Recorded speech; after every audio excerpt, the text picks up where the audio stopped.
फिरोजाबाद नगर निकाय चुनाव में भागीदारी करते हुए मेयर पद की निर्दलीय प्रत्याशी उज्ज्वला गुप्ता ने किया नामांकन।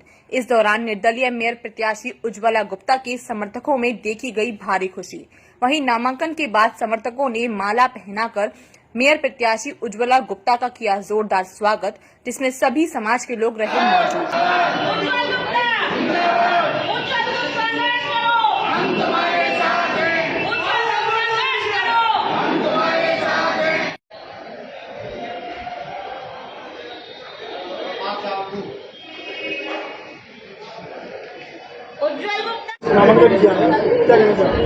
देखिए, मैंने जो नामांकन किया है वो नगर निगम के मेयर पद हेतु जो नामांकन है वो किया गया है।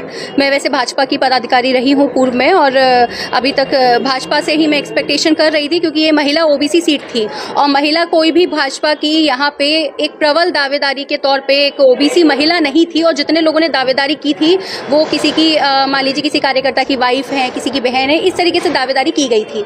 तो यहाँ पे मुझे ऑलमोस्ट विश्वास था, क्योंकि दावेदारी और लोगों की नहीं थी, महिलाओं की, तो मुझे लग रहा था कि एक शैक्षिक होने के नाते एक शिक्षित महिला, एक सक्षम महिला, एक आर्थिक रूप से सही, और मुझे लग रहा था कि चांसेस हाई हैं। लेकिन कल जो रात को जिस तरीके से डिसीजन आया गया है, मुझे पता चला यहाँ फिरोजाबाद से मेरा नाम ही नहीं भेजा गया।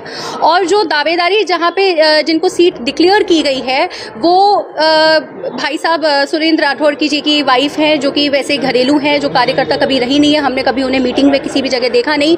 और उनको जो सीट दी गई है वो इस चीज का निर्देशन करता है कि क्या नगर निगम में ईमानदारी पनपेगी अगर वो जीतती हैं। तो ये इस चीज की तरफ निर्देशन करता है कि जो संगठन में व्यक्ति पहले से मौजूद है, जो पूरा शहर जिसको जानता है, जिसको शहर प्रोत्साहित कर रहा है आगे बढ़ने के लिए, समझने में एक मेयर का पद अपने शहर का प्रथम नागरिक होता है। क्या आपको नहीं लगता कि प्रथम नागरिक एक शिक्षित महिला होनी चाहिए, जो नगर आयुक्त के पास बैठे और अपने शहर, क्योंकि नगर आयुक्त देखिए आईएएस ऑफिसर आते हैं और जाते हैं, लेकिन जो मेयर है वो शहर की प्रथम नागरिक है, उसे मूलभूत समस्याओं को समझना है। क्या वो शिक्षित होगी, एक अच्छे से समझ सकती है, अपनी बातों को रख सकती है, उसने दुनियादारी को देखा है, उसने राजनीति को देखा है, और क्या वो इस बात को रखने में सक्षम होगी, या किसी की बीवी को, किसी की बहन को आप ले आए और उसको टिकट दे दें।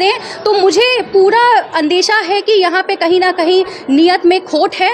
और कहते हैं कि कुछ लोग कहते हैं कि ईमानदार व्यक्ति को राजनीति में कभी आगे बढ़ने नहीं दिया जाता अगर उसके घर वाले राजनीति में नहीं है, और मेरे साथ भी यही हुआ। मेरे घर परिवार में कोई राजनीति में नहीं है, हालांकि हम लोग बिजनेस में अच्छे हैं। शिवरे गारमेंट्स को पूरा शहर जानता है, हमारा मंदिर है उसको सब लोग जानते हैं कि 20 साल में आज तक कभी कोई पैसा या कभी दान नहीं चढ़ा। लोगों को पता है कि मेरी एक ईमानदार नेता की तरह छवि है, मैंने कभी दलाली नहीं की। तो मेरे साथ ये बहुत तरीके से गलत किया गया, और मैं इसीलिए मैंने नामांकन किया, क्योंकि मैं लड़ने में विश्वास करती हूँ, मैं सशक्त महिला में विश्वास करती हूँ। और इस महिला आवेदक, अगर महिला का सीट है तो कोई सशक्त महिला ही आनी चाहिए।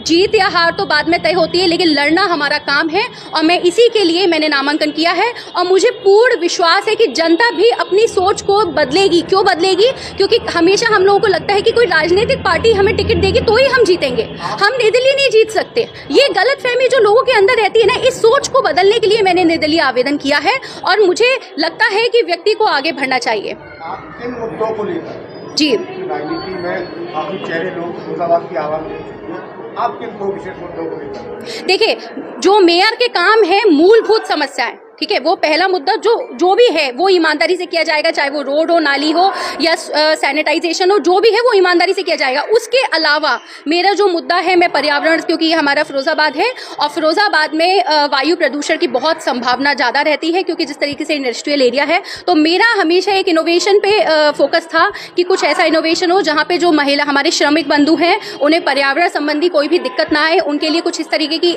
चीज़ें हों कि जब रोड में झाड़ू लगे तो जो धूल है उनके ऊपर ना जाए, ताकि उनकी हेल्थ को प्रॉब्लम ना हो। ये एक मुद्दा था। साथ में मैं यहाँ के जो छोटे छोटे बच्चे हैं जो बाहर घूमते रहते हैं और जो कभी कभी ड्रग्स के आदी हो जाते हैं, उनके लिए ड्रग्स रिहेबिलिटेशन सेंटर खोलना चाहती थी। साथ में मैं जानवरों के लिए, जैसे कि डॉग्स हैं, उनको स्टरलाइजेशन की प्रोसेस होनी चाहिए ताकि कभी कोई काटे किसी को तो कोई प्रॉब्लम ना हो इस तरीके की। या जो गायें हैं, कहते हैं कि गायों के लिए बहुत किया जा रहा है। अरे आप जाके गौशाला में देखिए, तब आपको पता चलेगा कि नगर निगम कितने अच्छे से कार्य करता है। गिर जाती है ककरऊ कोठी से, वहां से गाय आती है और उनका सिर मुड़ा मुड़ा रहता है। आप देखिए उनकी हालत को, कितनी बुरी हालत होती है। गाय के ऊपर राजनीति जरूर की जाती है, लेकिन गाँव का असलियत में कोई भी ख्याल नहीं रखता है। ठीक है, तो क्या अपील करेंगे आप फिरोजाबाद में? मैं फिरोजाबाद की जनता से यही अपील करूंगी, आपको अगर किसी ईमानदार चीजों को देखना है, अगर आप चाहते हैं कि परिवर्तन हो, तो कभी ये मत सोचिए कि एक राजनीतिक पार्टी ही परिवर्तन लाएगी। आप ये सोचिए कि कोई राजनीतिक पार्टी आपको ना भी दे टिकट, आपको लड़ना है, आपको कोई शिक्षित व्यक्ति को लाना है, हमें परिवर्तन देखना है। और परिवर्तन, मुझे विश्वास है कि जब मेरी जैसी सोच हर एक अच्छे युवा, शिक्षित युवा के अंदर आएगी तो परिवर्तन जरूर आएगा। क्या आपने एक चीज पे गौर दिया, क्यों कोई शिक्षित युवा राजनीति में एंटर क्यों नहीं करता? डॉक्टर्स हैं, इंजीनियर्स हैं, सीए हैं, अच्छे खासे ऑफिसर्स होते हैं, वो कभी राजनीति में एंटर नहीं करते। क्यों नहीं करते? कारण यही होता है कि मेरी तरह सालों काम करेंगे नौकरी छोड़ के, और सालों काम करने के बाद बड़े बड़े डिबेट्स में अपनी पार्टी को अच्छा बोलने के बाद हमें परिणाम क्या मिलता है? ये मिलता है कि एक मेयर पद पे किसी की गृहिणी बीवी को लेकर आ जाएंगे, लेकिन अपनी कार्यकर्ता को नहीं लाएंगे। तो मैं अपील करती हूँ कि आप लोग सब जागृत हों। अपने कहते हैं ना कि एक कहा जाता है कि राजनीति के प्रति जो जागृत नहीं होता है तो वहां पे हमेशा गलत ही राज्य किया जाता है। तो अगर जो व्यक्ति खुद अगर परिवर्तन चाहता है तो उसे खुद एंटर होना पड़ता है, और परिवर्तन धीरे धीरे संभव होता है। जी।